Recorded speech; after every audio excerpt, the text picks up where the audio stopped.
మన రక్షకుడైన యేసుక్రీస్తు నామంలో ఇక విమోచన గడే కార్యక్రమాన్ని వీక్షిస్తున్న దేవుని బిడ్డలైన మీ అందరికీ నా హృదయపూర్వకమైన వందనాలు తెలియజేస్తుంటున్నాను. దేవుని యొక్క మహాకృపను బట్టి మరొకసారి మిమ్మల్ని అందరం కలవటానికి దేవుడిచ్చిన యొక్క గొప్ప ఈ యొక్క సమయాన్ని బట్టి దేవునికి కృతజ్ఞత స్తుతులు స్తోత్రాలు చెల్లిస్తూ ఉంటున్నాను. కొద్ది నిమిషాలు బైబిల్లోంచి దేవుని యొక్క వాక్యాన్ని చూద్దాం. పరిశుద్ధ గ్రంథం బైబిల్లో నుంచి ఎహెజ్కేలు గ్రంథము 2వ అధ్యాయము మొదటి 2 వచనాలు ధ్యానం చేద్దాం. బైబిల్ ఉండేవారందరూ కూడా బైబిల్ తెరిచి దేవుడి యొక్క వాక్యాన్ని చూడవలసిందిగా ప్రభు పేరట మీ అందరికీ మనవి చేస్తూ ఉంటున్నాను. నరపుత్రుడా, నువ్వు చక్కగా నిలబడము, నేను నీతో మాట్లాడవలనని ఆయన నాతో మాట్లాడినప్పుడు ఆత్మ నాలోనికి వచ్చి నన్ను నిలబెట్టాను. అప్పుడు నాతో మాట్లాడిన వారిని స్వరము వింటిని. చిన్న ప్రార్థన చేసుకుందాం. పరిశుద్ధుడా, ప్రేమగల దేవ, కృపగల తండ్రి, మహోన్నతుడా, నీకే వందనాలు, స్తుతులు స్తోత్రాలు. ప్రభా, గడిచిన కాలమంతా నీ కృప చేత నీ దయచేత ఇచ్చిన క్షమాను బట్టి ప్రభా నీకు వందనాలు. నీ గ్రంథం అందరి ఆశ్చర్యకరమైన దీవెనకరమైన హెచ్చరికరమైన నీ మాటలు ధ్యానం చేయబోతుండగా మీరే మా అందరితో మాట్లాడమని, మా ఆత్మీయ జీవితాలు బలపరిచి ముందుకు నడిపించమని యేసు క్రీస్తు నామంలో ప్రార్థించి అడిగి వేడుకుంటున్నాము తండ్రి, ఆమేన్. ప్రభునందు ప్రియమైన దేవుని బిడ్డలారా, పరిశుద్ధాత్మ దేవుడు ఎహెజ్కేలుతో మాట్లాడుతూ ఉంటున్నాడు. ఆయన తెలియజేసిన మాట మనం గమనించినప్పుడు, నరపుత్రుడా, నువ్వు చక్కగా నిలబడము, నేను నీతో మాట్లాడవలనను అని ఆయన మాట్లాడుతూ ఉంటున్నాడు. ఆయన ఏం చెప్తూ ఉన్నాడు? ఆయన మనతో మాట్లాడతాను అని మాట్లాడుతూ ఉంటున్నాడు. ఆయన మనతో మాట్లాడాలి అని అంటే మనం ఎలా నిలబడాలి?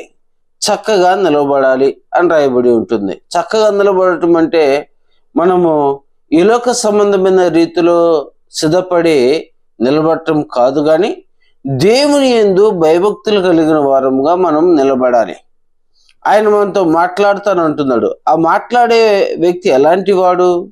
ఈ లోకమును సృష్టించిన సర్వాధికారి అనే దేవుడు, సర్వ సృష్టికి అధికారి అయిన దేవుడు, నోటి మాట చేత సమస్తమును నెరవేర్చిన దేవుడు, ఆయన సమస్తమును సృష్టించిన దేవుడు. ఆయన అంటున్నాడు, నేను నీతో మాట్లాడుతాను అని అంటున్నాడు. ఆయన దేని గురించి మాట్లాడుతూ ఉన్నాడు అంటే, ఆయన స్వరము మనతో మాట్లాడుతూ ఉంటుంది. మనము ఏం చేయాలంటే ఆయన బిడ్డలకు తెలియచేయాలి. నువ్వు ఎవరి పక్షముగా నిన్ను నిలబెడుతూ ఉంటున్నాడు అంటే, ఆయన పక్షముగా నిలబెడటానికి మనల్ని సిద్ధపాటు చేస్తూ ఉంటున్నాడు. ఆయన దేవుని యొక్క స్వరము ఆ దినాన ప్రవక్తలతోనూ యాజకులతోనూ తర్వాత శిష్యులతోనూ దేవుడు తను ప్రేమించే వారితోనూ ఆయన తన మాటలు తెలియజేస్తూ తగు విధంగా వారిని సిద్ధపాటు చేసి ఏ ఏ సందర్భాలలో ఏ విధంగా మాట్లాడాలి అని దేవుడు తెలియజేస్తూ ఉంటున్నాడు. ఇంకా ఎహెజ్కేలు భక్తుడితో కూడా మాట్లాడుతూ ఉంటున్నాడు. నేను నీతో మాట్లాడతాను, నువ్వు వెళ్ళి ఏం చేయాలంటే నా ప్రజలకు తెలియచేయి. నా యొక్క అభిప్రాయాన్ని, నా సూచనలను, నా యొక్క సలహాలను, నేను చెప్పే మంచి చెడును విశ్లేషించి వారికి తెలియచేయి. వారి ప్రవర్తన గురించి మాట్లాడు అని నేను చెప్పినట్లుగా నువ్వు నా పక్షంగా నిలబడి చెప్పాలని ఆ దినాన ఎహెజ్కేలు భక్తుడితో మాట్లాడుతూ ఉంటున్నాడు. దినాన దేవుడు ఒక చిన్న వ్యక్తితో కూడా మాట్లాడుతూ ఉంటున్నాడు. ఆ వ్యక్తి సమూయేలు. ఆ వ్యక్తి ఎలా ఉన్నాడంటే, హన్నా కన్నీరు విడిచింది. 1 సంవత్సరం పాటు అనేక మార్లు దేవుని మందిరానికి పోయింది. నాకు పిల్లలు లేరయ్యా అని కన్నీరు కాచి ప్రార్థన చేస్తే దేవుడు హన్నా ప్రార్థన ఆలకించి ఆమెకు మగబిడ్డని ఇచ్చాడు. ఆమె ఒక తీర్మానం చేసుకుంది. అప్పుడు ఏమని తీర్మానం చేసుకుంది? నాకు కానీ సంతానం వచ్చినట్లయితే, మగబిడ్డని ఇచ్చినట్లయితే అతను నీ యొక్క మందిరంలో నీ పరిచర్యకు నేను ఇచ్చివేస్తానయ్యా అని తీర్మానం చేసుకుంది. ఆ తీర్మానం ప్రకారం దేవుడు ఆమెను దర్శించిన తర్వాత, దేవుడు ఆమెకి మగబిడ్డని ఇచ్చిన తర్వాత, ఆ బాలుడుగా ఉన్న సమయంలో పాలు విడిచిన తర్వాత ఎక్కడికి తీసుకొని రాబడ్డాడంటే దేవుని యొక్క మందిరానికి తీసుకొని రాబడ్డాడు. ఆ దేవుని మందిరాన్ని తీసుకొని వచ్చిన తర్వాత సమూయేలు చేసిన మొదటి పని అక్కడ మనం గమనించినప్పుడు మోకరించి ప్రార్థించడం మనం చూస్తూ ఉంటున్నాం. అలా దేవుని యొక్క మందిరంలో పనిచేస్తూ వస్తున్న సమూయేలుతో దేవుడు మాట్లాడుతూ ఉన్నాడు. అంతకుముందు ఏలి యాజకుడిగా ఉన్నాడు.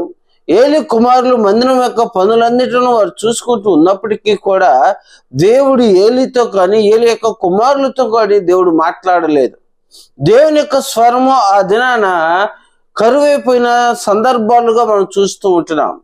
దేవుని యొక్క నడిపింపు తక్కువైపోతూ ఉంటుంది. దేవుని యొక్క ఆలోచన ప్రకారం జీవించటం తక్కువైపోతూ ఉంటుంది. ఎవరి ఇష్టానికి తగినట్టుగా వారు జీవిస్తూ ఉంటున్నారు. ఎవరి ఆలోచనకు తగినట్టుగా వారు జీవిస్తున్న సమయంలో దేవుడు సమూయేలుతో మాట్లాడుతూ ఉంటున్నాడు. సమూయేలు అని పిలుస్తూ ఉంటున్నాడు. అంతకుముందు ఏమని తెలియజేస్తుందంటే దేవుని యొక్క వాక్యము, సమూయేలు దేవుని దయనందును మనుషుల దయనందును వర్ధిల్లుచున్నాడు అని రాయబడి ఉంది. ఎలా ఉన్నాడు సమూయేలు? బాలుడుగా ఉన్నప్పుడే సంఘంలో, సమాజంలో ప్రజల పట్ల ఒక మంచి వ్యక్తిగా పేరును బాలుడుగా ఉన్నప్పుడే సమూయేలు సంపాదించుకున్నాడు.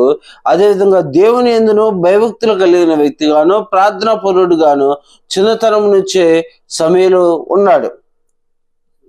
అనుగుణంగా దేవుడు ఏం చేస్తా ఉన్నాడంటే, యాజకులైన ఏలితోనూ మాట్లాడలేదు, యాజకులైన ఏలి యొక్క కుమారులతోనూ మాట్లాడకుండా ఎవరితో మాట్లాడుతూ ఉన్నాడంటే బాలుడైన సమూయేలుతో మాట్లాడుతూ ఉంటున్నాడు. ఏమని తెలియజేస్తున్నాడు మనం ఒకసారి అక్కడ గమనించినప్పుడు 1వ సమూయేలు 3వ అధ్యాయము 7వ వచనంలో దేవుడు అక్కడ సమూయేలుతో మాట్లాడుతూ ఉంటున్నాడు. సమూయేలు అప్పటికి యెహోవాను ఎరగకుండెను, యెహోవా వాక్కు అతనికి ఇంకను ప్రత్యక్షము కాలేదు. యెహోవా 3వ మారు సమూయేలును పిలవగా అతడు లేచి ఏలి దగ్గరకు పోయి, చిత్తము, నీవు నన్ను పిలిచితివే, ఇదిగో వచ్చితిననగా, ఏలి యెహోవా ఆ బాలుని పిలిచినని గ్రహించి, నీవు పోయి పండుకొనుము, ఎవరైనా నిన్ను పిలిచిన ఎడల యెహోవా నీ దాసుడు ఆలకించుచున్నాడు, ఆజ్ఞ ఇమ్మని చెప్పమని సమూయేలుతో అనగా, సమూయేలు పోయి తన స్థలమందు పండుకొనేను. తర్వాత యెహోవా ప్రత్యక్షమై నిలిచి ఆ రీతిగా సమూయేలు అని పిలవగా, సమూయేలు, నీ దాసుడు ఆలకించుచున్నాడు, ఆజ్ఞ ఇమ్మనెను. ఇక్కడ సమూయేలుతో దేవుడు మాట్లాడుతూ ఉంటున్నాడు. ఆయన ఏమని చెప్తూ ఉంటున్నాడంటే, అంతకుముందు సమూయేలు దేవుని యొక్క మాటను ఎరగకుండెను అని రాయబడి ఉంటుంది, దేవుని యొక్క ప్రత్యక్షతను చూడకుండెను అని రాయబడి ఉంటుంది. అయితే దేవుడు ఎంచుకుంటున్నాడు. ఈరోజు తల్లి గర్భంలో రూపింపక ముందే నిన్ను నన్ను ఆయన ఎంచుకున్నవాడుగా ఉంటూ ఉన్నాడు. దేని కొరకు ఎంచుకుంటున్నాడంటే, దేవుని యొక్క స్వరాన్ని, దేవుని యొక్క మాటను దేవుని ప్రజలకు తెలియచేయటానికి, మంచి చెడులను విశ్లేషించి చెప్పటానికి, వారి యొక్క ప్రవర్తనను మార్చటానికి దేవుని బిడ్డలముగా మనం ఏర్పాటు చేసుకొని ఉన్నామనేది మనం గ్రహించుకోవాలి. మన ఇష్టాన్ని నెరవేర్చుకోవటానికి, మన స్వచిత్తాన్ని నెరవేర్చుకోవటానికి ఇది మన ఈ భూమి మీదకి రాలేదు. ఈరోజు అనేక మంది మనం గమనిస్తున్నప్పుడు మన ఇష్టాన్ని భూమి మీద నెరవేర్చుకోవడానికి అనేక మంది ప్రయత్నం చేస్తూ ఉంటున్నాడు. ఇదే శాశ్వతమైన జీవితమని తనకి ఇష్టాన్ని, తనకు కోరికలు నెరవేర్చుకోవడానికి ప్రయాసపడుతూ ఉంటున్నాడు. తన విధంగా తను జీవిస్తూ ఉంటున్నాడు. ఎవరినైనా మనం అడిగామనుకోండి, నేను ఎవరి కొరకు బతకాలయ్యా, నేను నా బిడ్డల కొరకు, నా భార్య కొరకు బతకాలి, వారికి మంచి జీవితాన్ని ఇవ్వాలి, ఇదే తన ఇష్టము, ఇదే తన యొక్క జీవితం అనుకుంటున్నాడు. ప్రభునందు ప్రియమైన దేవుని బిడ్డలారా, ఇది జీవితము కాదు. మనకు ఒక మంచి జీవితాన్ని దేవుడు ఏర్పాటు చేస్తున్నాడు. మంచి సంతోషకరమైన జీవితాన్ని దేవుడు ఏర్పాటు చేసి ఉన్నాడు. ఏమిటి ఆ యొక్క జీవితం అంటే, ఏ వడగాలి లేని, ఏ యొక్క బాధలు లేని, ఏక కష్టము లేని, ఏక శోధనలు లేని, ఏక కన్నీరు లేని ఒక మంచి సంతోషకరమైన జీవితాన్ని, నిన్న నేడు నిరంతరము ఏకరీతిగా ఉండే ఒక జీవితాన్ని, పరిశుద్ధము సంతోషము తగిన జీవితాన్ని, ఏ పాపం లేని సంతోషకరమైన ఒక జీవితాన్ని దేవుడు మన కొరకు ఏర్పాటు చేసి ఉన్నాడు. ఆ ఏర్పాటులో మనము భాగమై ఉన్నాం. ఆ యొక్క ప్రదేశానికి వెళ్ళటానికి, ఆ యొక్క రాజ్యాన్ని స్వతంత్రించుకోవడానికి దేవుడు ఈ భూమి మీద మనల్ని కొద్దిగా ఏం చేస్తున్నట్టు ట్రైనింగ్ చేస్తూ ఉంటున్నాడు. అనేక మందిని ఆ యొక్క రాజ్యానికి తీసుకుని వెళ్ళటానికి నడిపిస్తూ ఉంటున్నాడు. ఆ బాలుడైన సమూయేలు ఆ యొక్క దినమున దేవుడు మాట్లాడుతూ ఉంటున్నాడు. సమూయేలు సమూయేలుగా ఆజ్ఞేయమయ్యా అని అంటున్నాడు. దేవుని మాట ఏందండి? ఆజ్ఞ. నువ్వు చెప్పయ్యా, నేను చేస్తాను. ఆజ్ఞ అతిక్రమమే పాపము, పాపం వల్ల వచ్చే జీతము నిత్య నరకము. సమూయేలు అంటున్నాడు, అయ్యా చెప్పు, నీ మాట చెప్పు, నేను వింటాను. అయితే సమూయేలుతో దేవుడు మాట్లాడుతున్నాడు.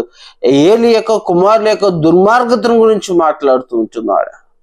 ఈరోజు దేవుని యొక్క సేవకులు, దేవుని పక్షంగా నిలబడిన వారు దేని గురించి మాట్లాడాలంటే, దేవునికి అవిధేయంగా ఎవరైతే లేపబడుతూ ఉంటున్నారో, దేవునికి చిత్తానికి కాకుండా తమ స్వచిత్తాన్ని దేవుని ప్రజల మీద రుద్దుతూ ఉంటున్నారో, ఈ లోకం మీద రుద్దుతూ ఉంటున్నారో, సమాజం మీద రుద్దుతూ ఉంటున్నారో, సంఘాల్లో వారి యొక్క ఇష్టాన్ని రుద్దుతూ ఉంటున్నారో, వారిని హెచ్చరించే వ్యక్తులుగా మనము నిలబడాలి. సంఘానికి అనుకూలమైన బోధనలు ఈ దినాన్ని ఎక్కువైపోతూ ఉంటున్నాయి. శుతిమెత్తంగా మాట్లాడవలసిన పరిస్థితి అయిపోతుంది. కఠినంగా ఒక మాట చెప్తే సంఘం ఎక్కడ దూరం అయిపోతుందో, మా యొక్క బతుకులోకి ఏ విధంగా నష్టం వచ్చిద్దేమో, మాకు రావాల్సిన కానుకలు రాలేకపోతున్నాయేమో అని భయపడిపోతూ ఈ దినాల్లో సంఘాన్ని ఏం చేస్తారంటే బుజ్జగిస్తూ ఉంటున్నారు. కఠినమైన బోధ చెప్పలేకపోతున్న పరిస్థితులు మనం చూస్తూ ఉంటున్నాం. ఆ దినాన్ని ఏలీ కూడా తన కుమారులను ఖండించలేని పరిస్థితి, సంఘాన్ని ఖండించలేని పరిస్థితుల్లో దేవుడు సమూయేలును లేపుతూ ఉంటున్నాడు, సమూయేలును బలపరుస్తూ ఉంటున్నాడు, సమూయేలు చేత కొన్ని ఆజ్ఞలు మాట్లాడుతూ ఉంటున్నాడు.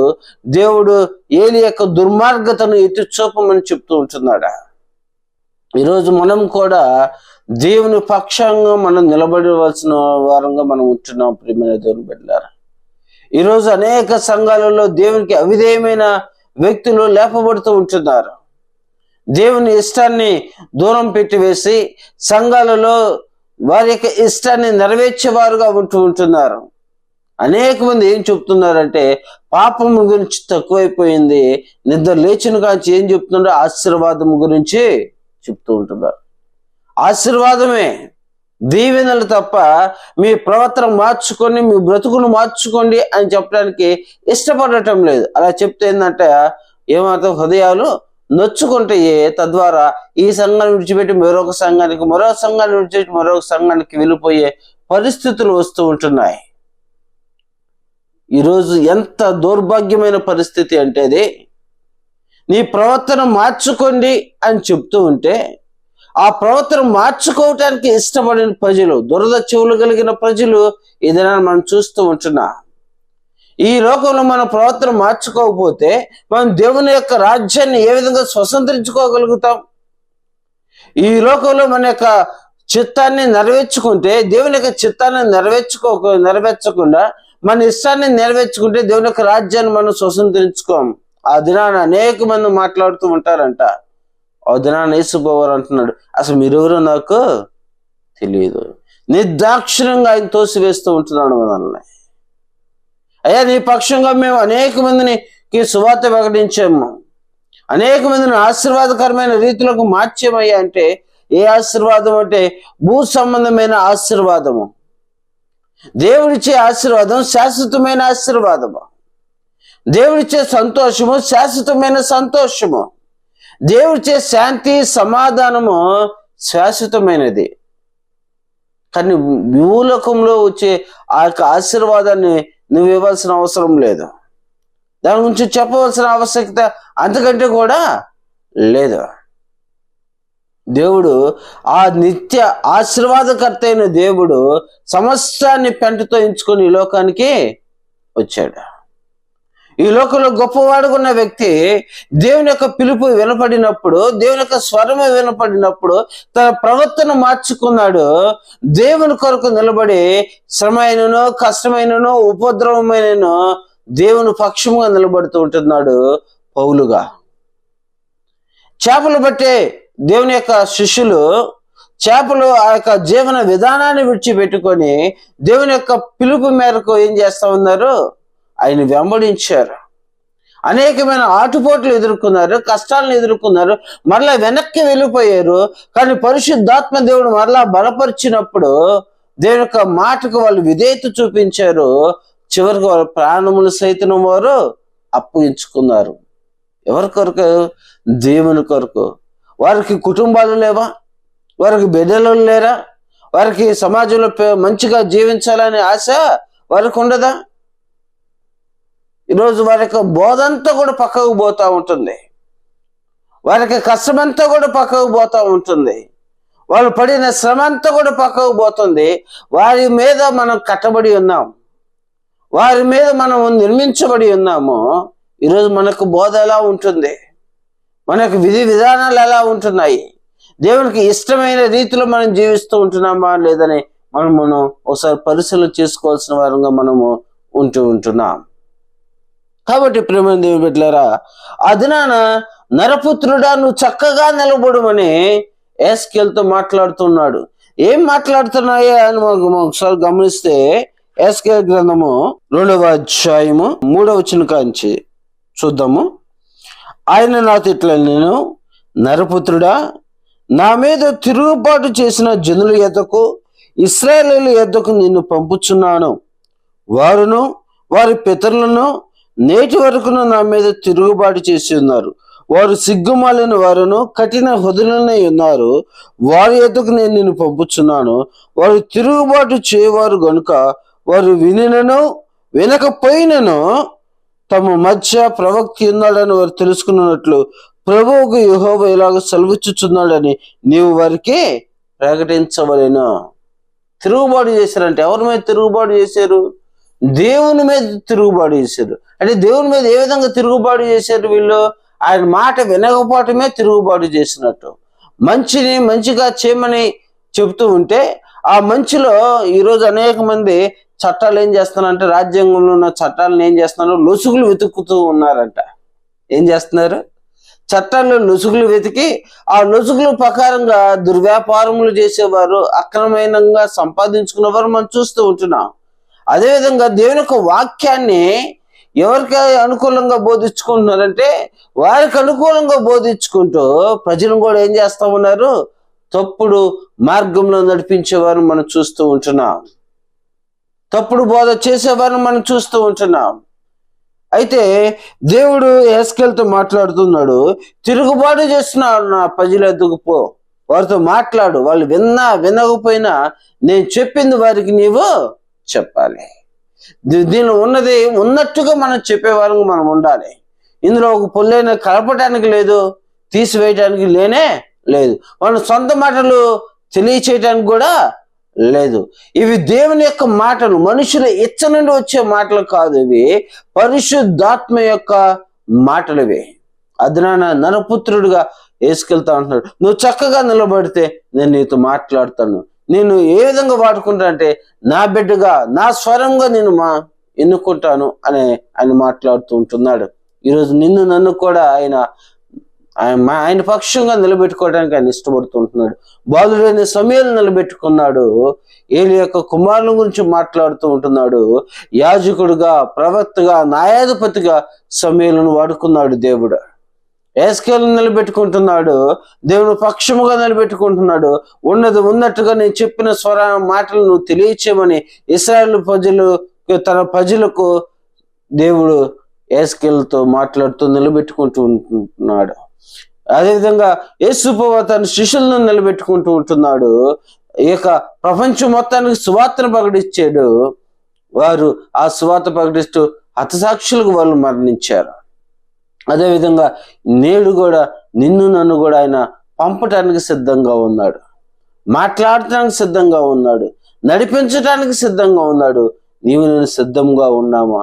ఆయన చెప్పింది చెప్పినట్టుగా, ఈ లేఖనంలో ఉన్నది ఉన్నట్లుగా వాళ్ళు వినకపోయినా, వారు మారకపోయినా దేవుని యొక్క మాట మారదు, అది నిన్న నేడు నిరంతరం ఏకరీతిగా ఉండిద్దని ధైర్యంగా చెప్పగలిగిన పరిస్థితుల్లో మనము మేము ఉన్నాము అని ఆయన ఎదుట మనం నిలబడినప్పుడు ఆయనే మనం ధైర్యపరిచి ఆయన యొక్క వాక్యాన్ని మనకి నింపి, మన హృదయంలో నింపి ఆయన బోరగా వాడుకోవటానికి సిద్ధంగా ఉన్నాడు.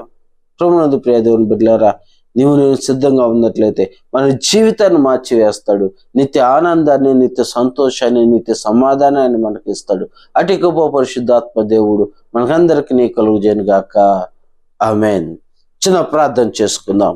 మహాగణుడా, మహోన్నతుడా, నీకే వందనాలు, స్తుతులు, స్తోత్రాలయ్యా. చెప్పబడిన నీ మాటలు మా హృదయంలో నూరంతలుగా మీరు ఫలించండి. నీ కృప దయచేయండి. ఎవరైతే అనారోగ్యంతో బాధపడుతూ ఉంటున్నారో వారిని స్వస్థపరచండి. ఎవరైతే పిల్లలు ఎగ్జామ్స్ రాస్తూ ఉంటున్నారో వారికి మంచి జ్ఞానమును, తెలివిని, వివేచన వారికి దయచేసి చక్కగా పరీక్షలు రాటి కృప దయచేయండి. ఎవరైతే ఉద్యోగ ప్రయత్నాల్లో ఉంటున్నారో వారి యొక్క ఉద్యోగ ప్రయత్నాల్లో వాళ్ళకి మంచి విజయాన్ని వారికి మీరు దయచేయండి. నిత్యము ప్రయాణం చేస్తున్న నీ బిడ్డలను తండ్రి మంచి క్షేమాన్ని వారికి దయచేయమని దేవా, ఎవరైతే దారి తప్పిపోయి ఉన్నారో తండ్రి వారందరినీ మరలా నీ సన్నిధానం మీరు నడిపించి బలపరిచి నీ కొరకు వారు జీవించలాగా నీ కృపను మీరు దయచేయమని యేసుక్రీస్తు నామములో ప్రార్థించి అడిగి పొందుకొని ఉంటున్నాము తండ్రి. ఆమేన్. మన తండ్రి దేవుని నుండియో ప్రభువైన యేసుక్రీస్తు నుండియో పరిశుద్ధాత్మక అందిన సహవాసము ఇక వాక్యం ఉంటున్న దేవుని బిడ్డలకును సకల జనులకును ఆయన కృప సదాకాలం తోడే ఉండి నడిపించును గాక. ఆమేన్. అందరికీ వందనాలు. ప్రభునందు ప్రియమైన దేవుని బిడ్డలారా, మరొకసారి మీ అందరికీ నా వందనాలు తెలియజేస్తూ ఉంటున్నాను. గత కొన్ని నెలలుగా ఇక అల్లూరు మండలంలో యునైటెడ్ క్రిస్టియన్ యూత్ టీముగా మేమందరం ఏర్పడి ఈ యొక్క డినామినేషన్తో సంబంధం లేకుండా యమునస్తులం అందరం కూడా ప్రతి ఆదివారము సాయంత్రము ఆయా గ్రామాలకు వెళ్ళి దేవుని సువార్తను తెలియచేయటము, లేని వారికి బట్టలను, ఆహారమును ఇవ్వటము, అదేవిధంగా నెల్లూరు ఆ యొక్క సింహపూరి ఆ యొక్క పిల్లల యొద్దకు పోయాము, అనాథ పిల్లల యొద్దకు పోయాము, వారికి సహకరించాము. ఇక్కడ డిసెంబర్ నెలలో ఇక్కడ పేదవారికి, లేని వారికి కొన్ని వస్త్రాలు వారికి ఇచ్చున్నాం. ఇలా సేవా కార్యక్రమాలు చేస్తూ అన్నిటికంటే ప్రాముఖ్యంగా యవనస్తులు అందరం కూడా కలిసి సువార్త పరిచర్యలో ముందుకు వెళ్తూ ఉంటున్నాము. మీరు మా యొక్క టీం కొరకు ప్రార్థించవలసిందిగా, మాకు ప్రార్థనా సహాయం ఎంత అవసరమై ఉంటుంది. ఎందుకంటే యవనస్తులం అందరం కూడా ఒక చోట చేరి దేవుని సువార్తకు వెళ్ళాలంటే అది చాలా కఠినమైన పరిస్థితి. వారందరం కలుపుకొని మేము ఈ యొక్క సువార్త పరిచర్యను ముందుకు తీసుకుని వెళ్ళాలని, ఏ డినామినేషన్తో సంబంధం లేకుండా ఎవరి యొక్క వ్యక్తిగత పరిచర్య వాళ్ళు పాలు పంచుకుంటారు. మరలా ఆదివారము సాయంత్రము మా వ్యక్తిగతంగా అందరం కలిసి ఒక ప్రాంతానికి వెళ్ళి దేవునికి సువార్తను మేము పాలు పంచుకుంటున్నాం. అదేవిధంగా జూమ్ మీటింగ్, గూగుల్ మీట్ ద్వారా ప్రతి ఒక్క ఉదయకాల సమయంలో మేము ప్రార్థనలో కలుసుకుంటూ ఒకరినొకరు ప్రోత్సహించు బలపరుచుకుంటున్నాం. మీకు వీలైతే మీరు కూడా గూగుల్ మీట్ ద్వారా ప్రార్థనలోకి రావాలని, తద్వారా దేవుని యొక్క సహవాసంలో, యునైటెడ్ క్రిస్టియన్ యూత్ యొక్క సహవాసంలో మేము మిమ్మల్ని కూడా ప్రేమతో ఆహ్వానిస్తూ మా టీమును బలపరచండి, ప్రోత్సహించండి. అవసరమైతే మీరు రమ్మంటే మీ ప్రాంతానికి వచ్చి సువార్త పరిచర్య చేయటకు కూడా మేము సిద్ధంగా ఉన్నాం. మమ్మల్ని మీరు ప్రార్థనతో ప్రోత్సహించవలసిందిగా ప్రభుపేట మనవి చేస్తూ ఈ యొక్క మనవులను ముగిస్తూ ఉంటున్నాను. అందరికీ వందనాలు. ప్రభునందు ప్రియమైన వాళ్ళారా, మన ప్రభు అయిన యేసుక్రీస్తు నామములో మీ అందరికీ వందనాలు తెలియజేస్తున్నాను.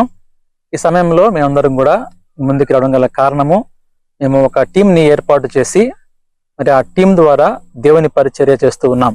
అయితే దాని గురించి వివరించక ముందు ఒకసారి మమ్మల్ని మేము పరిచయం చేసుకుంటాం. మొదటిగా నా పేరు టి వినీత్ కుమార్. నేను లెక్చరర్గా వర్క్ చేస్తూ అదే క్రమంలో మర్రకాకుల్లో మరి బాప్టిస్ట్ చర్చిలో మరి సంఘ కాపరిగా పనిచేస్తూ ఉన్నాను. క్రీస్తునందు ప్రియమైనటువంటి వాళ్ళారా, మీ అందరికీ ప్రభు నామములో శుభములు తెలియజేస్తున్నాము. నా పేరు కె విజయ్ ప్రతాప్. మెప్మాలో సీఓగా వర్క్ చేస్తున్నాను. ఈ సాయంకాల సమయంలో మేమందరము మీ ముందుకు రావడానికి గల కారణము, గత కొంతకాలం నుంచి మేమంటూ ఒక టీమ్గా ఏర్పడి ఆ ప్రభు యొక్క పరిచర్యను కొనసాగడానికి ముందుకు రావడం జరుగుతుంది. ఆ యొక్క టీంకి యునైటెడ్ క్రిస్టియన్ యూత్ అనే నామకరణం చేయడం జరిగింది. అందులో కమిటీ మెంబర్గా, వైస్ ప్రెసిడెంట్గా కొనసాగడం జరుగుతుంది. ఈ విధంగా ప్రభువులు వారు చెప్పిన ప్రకారము సహోదరులు ఐక్యత కలిగినుట ఎంత మేలు, ఎంత మనోహరం అనే వాక్యాన్ని ఆ పరిశుద్ధ గ్రంథంలో ప్రభువులు వారు మాకు సెలవు ఇచ్చినారు. మన రక్షకుడైన యేసుక్రీస్తు నామములో మీ అందరికీ వందనాలు. దేవుని యొక్క కృపను బట్టి యునైటెడ్ క్రిస్టియన్ యూత్లో నేను సెక్రటరీగా పనిచేస్తూ ఉంటున్నాను. దేవుని యొక్క పరిచర్యను అనేక మందికి తెలియచేయటానికి, అనేక మంది యవనస్తులను దేవుని పరిచయలోకి తీసుకుని రావటానికి నేటి దినమున దేవుడు మాట్లాడుతూ ఉంటున్నాడు. యవనస్తులు దేవుని చేతిలో బలమైన బాణం లాంటి వారుగా ఉండాలనే బలమైన ఒక ఉద్దేశంతో అనేక మంది యవనస్తులు లోకంలో కలిసిపోతుండగా, అలా కాకుండా ఏ డినామినేషన్స్ తో సంబంధం లేకుండా మేమందరం వ్యక్తిగతంగా ఎవరి యొక్క పరిచయకు వెళ్తున్నప్పటికీ ఈ ఆదివారపు సాయంత్రము అందరం కలిసి ఒక ప్రాంతానికి వెళ్ళటం, అక్కడ యవనస్తులను కలుసుకోవటం, దేవుని సువార్తను తెలియజేయటం, ఈ విధంగా కొన్ని దినాల నుంచి సువార్త పరిచయం చేస్తున్నాం. దాని కొరకు మీరు ప్రార్థించండి. అనేక మంది యవనస్తులు మాకు పరిచయలో పాల్గొనవలసిందిగా, మమ్మల్ని ప్రోత్సహించవలసిందిగా ప్రభుపేట మీకు తెలియజేస్తూ ఉంటున్నాం. అందరికీ వందనాలు. మన ప్రభు అయిన యేసుక్రీస్తు నామములో ఈ సమయంలో ప్రతి ఒక్కరికి వందనాలు తెలియజేస్తున్నాం. ఈ సాయంకాల సమయంలో మీ మధ్యకు రావడానికి మేము యునైటెడ్ క్రిస్టియన్ యూత్ టీమ్ గా అక్టోబర్ 9వ తారీఖున ప్రారంభించబడి ఇప్పటి వరకు కూడా దేవుని నామాన్ని బట్టి మా పరిచర్యలు కొనసాగుతూ ఉన్నాయి. మేము అల్లూరు మండలంలో ఉన్న క్రైస్తవ యవనస్తులందరూ కలిసి యునైటెడ్ క్రిస్టియన్ యూత్ టీమ్ ఏర్పడి గత కొన్ని మాసాల నుంచి ఆయా సంఘాల్లో ప్రతి ఆదివారం రోజు సాయంత్రం ఆయా సంఘాల్లో మేము యవనస్తుల పరిచర్య కొనసాగిస్తూ ఉన్నాం. అక్టోబర్ 9వ తారీఖు నుంచి ఈనాటి వరకు కూడా ప్రభు సేవలో మేము ముందుకు కొనసాగుతూ ఉన్నాం. ప్రతి ఆదివారం సాయంత్రం 4 గంటల నుంచి ఆయా సంఘాల్లో యవనస్తుల మీటింగ్లు ఏర్పాటు చేసి యవనస్తులను దేవుని పరిచర్య కొరకు, దేవుని సేవ కొరకు వాడుకుంటూ ఉన్నాం. డిసెంబర్ మాసంలో నెల్లూరులో ఉన్న సింహపురి అనాథ పిల్లల ఆశ్రమానికి వెళ్ళి దేవుడు ఏదైతే బేదలను కనకరించమని వాక్యం చెప్పాడో ఆ వాక్యానుసారంగా చిన్న బిడ్డలకి మేము వెళ్ళి మాకు తోచినంత సహాయం, బిడ్డలకి బట్టలు, ఆహారము, పుస్తకాలు, పెన్నులు ఇవన్నీ ఇవ్వడం జరిగింది. అలాగే డిసెంబర్లో క్రిస్మస్ సందర్భంగా అల్లూరు పట్టణంలో అనేక మంది పేదలకు వస్త్రదానము అలాగే ఆహారము అందించి వారిని పేదలను ఆదుకోవడం జరిగింది. ఈ విధంగా ముందుకు కొనసాగుతూ దేవుని పరిచర్యలో నమ్మకంగా పనిచేయడం జరుగుతూ ఉంది. ప్రతి ఆదివారం సాయంత్రం 4 గంటలకి దేవుని ఎరగని గ్రామాల్లో దేవుని స్వార్థ అందని గ్రామాలకు వెళ్ళి దేవుని స్వార్థను ప్రకటిస్తూ ఉన్నాం. అలాగే మటలాదివారం సందర్భంగా అల్లూరు పట్టణంలో భారీ సువార్త ర్యాలీ చేయడం జరిగింది. ఇప్పటి వరకు కూడా ఆ అల్లూరులో అలాంటి సువార్త ర్యాలీ జరగలేదు. ఆ కార్యక్రమం దేవునికి మహిమకరంగా జరిగింది. ప్రతి ఆదివారం సాయంత్రం 4 గంటలకి ఆ దేవుని ఎరుగుని ప్రజల మధ్యకి వెళ్లి దేవుని సువార్త ప్రకటిస్తూ జరుగుతుంది. యవనస్తులందరూ కూడా మాకు సహకరిస్తున్నారు. ఇంకా అనేక మంది యవనస్తులు కూడా ఈ పరిచర్యలో పాల్గొనవలసిందిగా తెలియజేస్తూ ప్రభు నామములో మీ అందరికీ వందనాలు తెలియజేస్తున్నాం. అందరికీ వందనాలు. నా పేరు ఎస్ విజయ్ కుమారు. నేను రేకటచిలుక పంచాయతీ సెక్రటరీగా పనిచేస్తూ ఈ యునైటెడ్ క్రిస్టియన్ యూత్ టీంలో ట్రెజరర్గా పనిచేస్తూ ఉన్నాను. మేము గత 6 నెలలుగా వివిధ రకాల ప్రజల నుంచి మేము సహాయం స్వీకరిస్తూ వివిధ కార్యక్రమాలు చేపడుతూ ఉన్నాము. ఈ కార్యక్రమాన్ని మేము మరింత ముందుకు తీసుకెళ్లాల్సిందిగా మీ యొక్క ప్రార్థన అవసరాలని, మీ యొక్క సహాయాన్ని కోరుతూ ఉన్నాము. కాబట్టి మీరు మా అందరి గురించి ప్రార్థన చేయవలసిందిగా మరియు మాకు సహకరించవలసిందిగా మిమ్మల్ని మనస్ఫూర్తిగా కోరుచున్నాను. వందనాలు. దేవునికి స్తోత్రం. మరి మన యొక్క యునైటెడ్ క్రిస్టియన్ యూత్ అనేటువంటి ఈ టీము ఏర్పాటు చేసి 6 నెలలు పూర్తయింది దేవుని కృపను బట్టి. ఈ సమయంలో మనము ఒక పాట పాడి దేవుని నామాన్ని మహింపరచుకుందాం.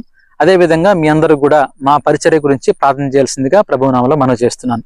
దేవుడు మన పట్ల చేసినటువంటి ఉపకారం గురించి ఒక పాట మనం పాడుకుందాం.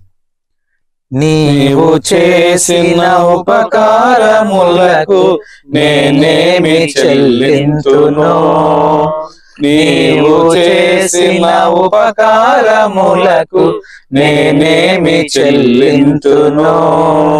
వేలాది దూడలనా, వేలాది పొట్టేలనా, ఏలాది దూడలనా, వేలాది పొట్టేలనా, నీవు చేసిన ఉపకారములకు నేనేమి చెల్లింతును.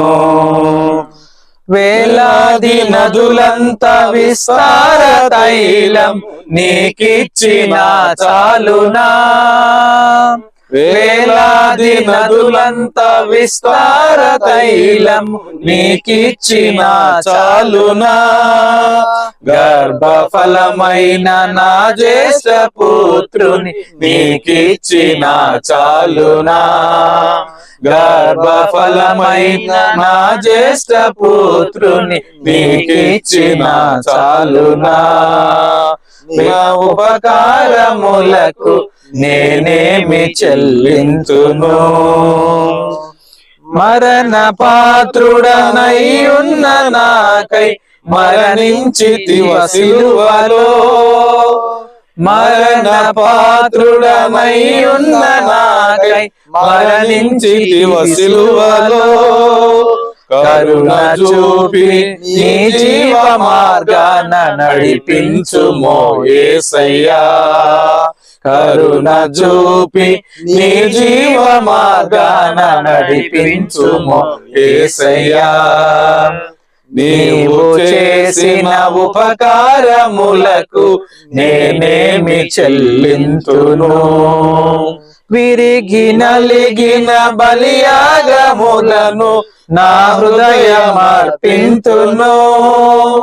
విరిగి నలిగిన బలియాగముగను నా హృదయమర్పింతును. రక్షణ పాత్రను చేబూని నిత్యం నిన్ను వెంబడించేదను. రక్షణ పాత్రను చేబూని నిత్యం నిన్ను వెంబడించేదను.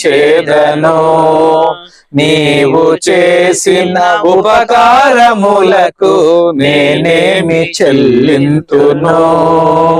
ఏడాది దూడలనా వేలాది పొట్టేలనా, ఏడాది దూడలనా వేలాది పొట్టేలనా.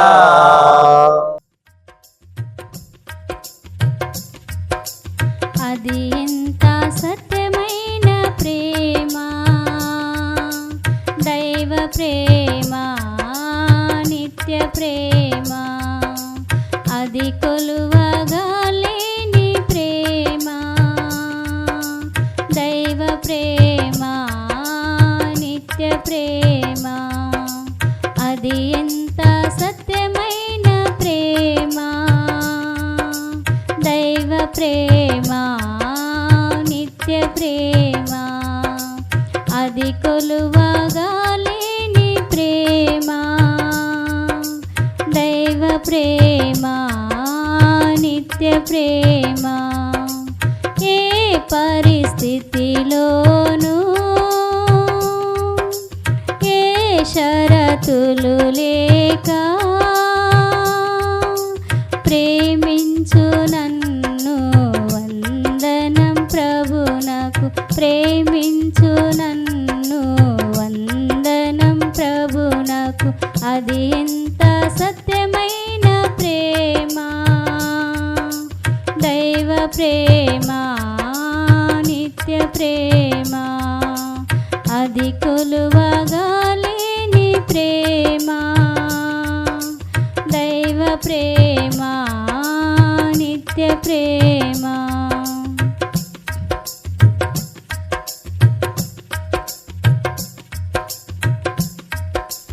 దేవునినే మరచినను ఆ ప్రేమను నే మరచినను. దేవునినే మరచినను ఆ ప్రేమను నే మరచినను. కనికరించు ఆ హృదయమెప్పుడు నాకై పరితపించున్. ఎంతగానో నన్ను ప్రేమించెన్. కనికరించు ఆ హృదయమెప్పుడు నాకై పరితపించున్. ఎంతగానో నన్ను ప్రేమించెన్. అది ఎంత సత్యమైన ప్రేమ, దైవ ప్రేమ, నిత్య ప్రేమ. అది కొలువగా లేని ప్రేమ, దైవ ప్రేమ, నిత్య ప్రేమ.